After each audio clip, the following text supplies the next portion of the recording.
Who a veteran's worst enemy, in my estimation, is may shock and or surprise you. Veterans' worst enemy in many cases are other veterans and themselves. I don't want you to misunderstand me, but we have to acknowledge our worst traits if we want to grow. If we want to get better, we have to acknowledge the ugly.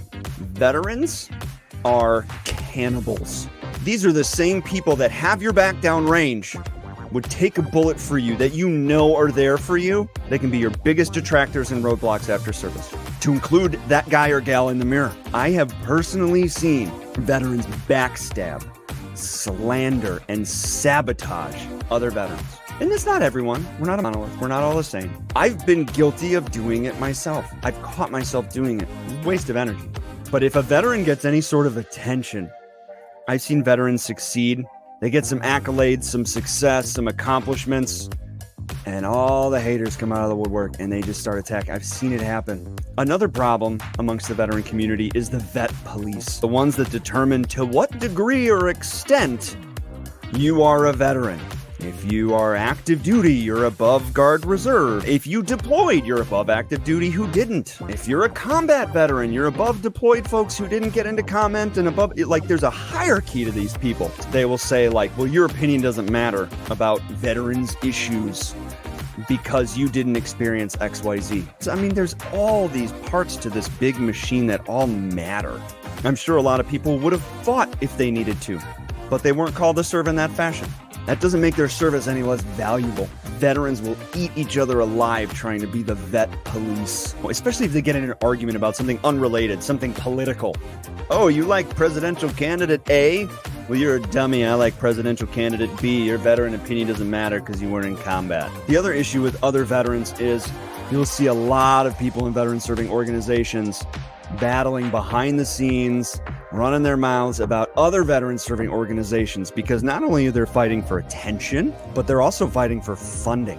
And as opposed to just proving how valuable they are and putting their heads down and making it happen, they'll trash other ones. It's a because not only do they make themselves look less impressive and hurt their own funding opportunities, but then they hurt the other person's funding opportunities as well. So that's other veterans. Now the veteran in the mirror, which really is the thing that causes veterans to backstab other veterans. Ego is the enemy here. And when you transition from the military to the civilian world, there are many avenues through which your ego takes a big gut punch. A lot of people take a step back in monetary compensation for their work, a step back in seniority. They feel less important, less valuable. They feel less of a connection to their impact in the world and in the community. These are all punches to your ego. And that can lead otherwise honorable men and women to act in dishonorable fashions. That ego issue is what causes vets to become other veterans' worst enemies. There's some other ways that veterans sabotage the veteran in the mirror. How about refusal to accept help? You're a tough guy or gal. Asking for help is a weakness. It's unfortunately very common that they feel an apprehension to ask for help, whether it be with their career, their finances, their health, their mental health. How about refusal to claim your VA benefits? Boy, there are a lot of people out there that are like, I don't really feel like it's a huge issue, so I would feel guilty taking that money. I'm not disabled. Excuse me. When you signed on the dotted line, you made a commitment to your country, but the Department of Defense also made a commitment to you. That system exists for a reason. File your claim. Get the compensation that's owed to you. Veterans often refuse to admit their struggle. And a lot of that rests in the concept of refusing to acknowledge that transition is a process that includes the whole family. Too often we think transition is a destination. You get your first post-service job, you've transitioned. Goodbye.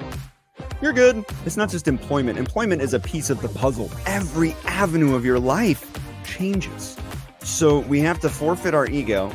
We have to acknowledge that there are going to be some steps back and some roadblocks in a lot of places. One last issue that I want to talk about the vet in the mirror is veterans clamoring for titles and accolades.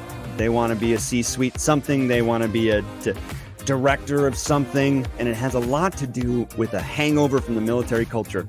You know, you don't get in trouble for 3 years and you're given an award. They have a ceremony for you. Walk up there, they give you a ribbon. Somebody wrote out a thing about it. Then you salute and they hand it, they pin it on you. I didn't get in trouble for 3 years. Obviously not every award is like that, but we're given so many shiny things and accolades and attention. It doesn't happen commonly in the civilian world. Nobody's going to pat your back. So who's a veteran's worst enemy? Themselves, their own community. It's a shame. Get your own ego in check. Refuse to be a person that is the backstabber and the sabotager. You know, we tell our kids to stand up to a bully. Do you have the courage to stand up to a veteran that is backstabbing or talking negatively about another veteran? All of us together, we work on ourselves, we help each other.